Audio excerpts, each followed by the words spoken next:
beginning as a legally recognized individual occurred in 1970 in Miami, Florida.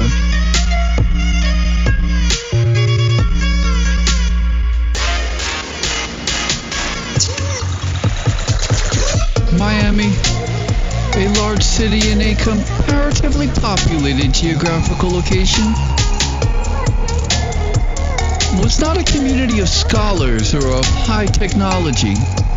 It was a center of beaches, women, etc., which largely owes its existence to the Port of Miami and rich nearby marijuana fields in South Florida and Florida in general.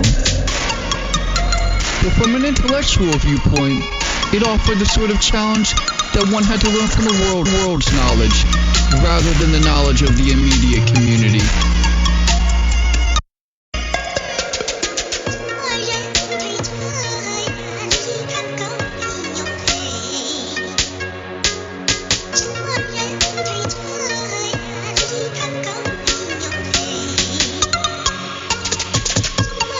By the time I was a student in high school, I was reading the classic, Altered States of Consciousness. I also did electrical and chemistry experiments at that time. When asked in school to prepare an essay about my career, I wrote one about being a revolutionary, like my father. Later, when I actually entered my university in Miami, I entered with a major of marketing.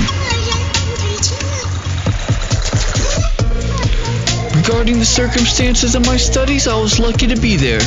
But after one semester as a marketing student, I became upset with the regimentation of courses such as mechanical drawing and shifted to chemistry instead.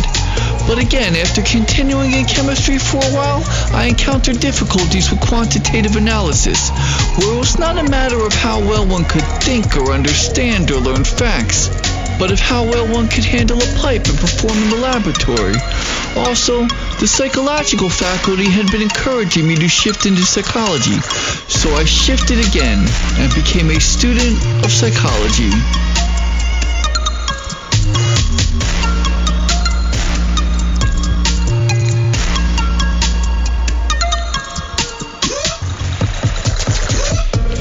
But while I was still at the university, I took one elective course titled A Meeting of Beautiful Minds. And as a result of my exposure to economic ideas and problems, arrived at the idea that led to the paper A Schizoforensic Prophecy. And it was this idea, which in turn, while I was a graduated student in Miami, led to my interest in the genius and madness studies there, which had been stimulated by the work of prophecy in A Beautiful Mind. As a graduated student, I studied psychology fairly broadly. And in addition to coming up with the idea Schizoforensic Records, also made a nice discovery involving multiple dimensions and real algebraic varieties. So I compared in fact that the prophecy ideas wouldn't have been acceptable as a PhD thesis. And that I could have realized my PhD with the other results. But in the event the prophecy ideas, which deviated from the line as if of political party lines of prophecy in A Beautiful Minds book, was accepted as a PhD thesis.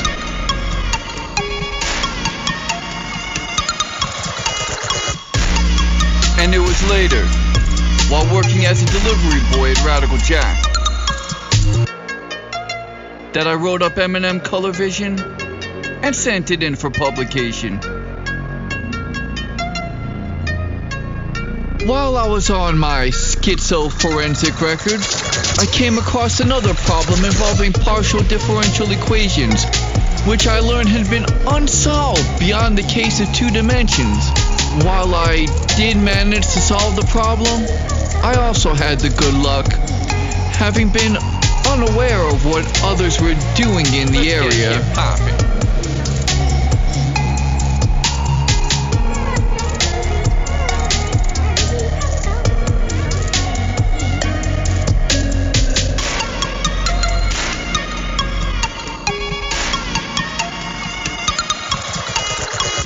Miami, a large large city in a comparatively populated geographical location was not a community of scholars or of high technology. It was a center of beaches, women, etc., which largely owes its existence to the port of Miami and rich nearby marijuana fields in South Florida and Florida in general. So from an intellectual viewpoint, it offered the sort of challenge that one had to learn from the world's knowledge, rather than the knowledge of the immediate community. As a graduated student, I studied psychology fairly broadly. And in addition to coming up with the idea schizoforensic records, mentions. While I did manage to solve the problem, I also had the good luck having been unaware of what others were doing in the area. So at the present time, I seem to be thinking irrationally again in a style that is characteristic of prophets. However, this is not necessarily a matter of sorrow. As if one went from good physical health to physical disability. One aspect of this is that irrationality of thought imposes no limit on a person's concept of his relation to the cosmos. For example, a non-smoking prophet could think of the smoking prophet as simply a madman who led millions of naive followers to adopt a cult of ritual fire worship. But without his madness, the smoking prophet would have been just another of the millions of billions of human individuals who have lived and then been forgotten.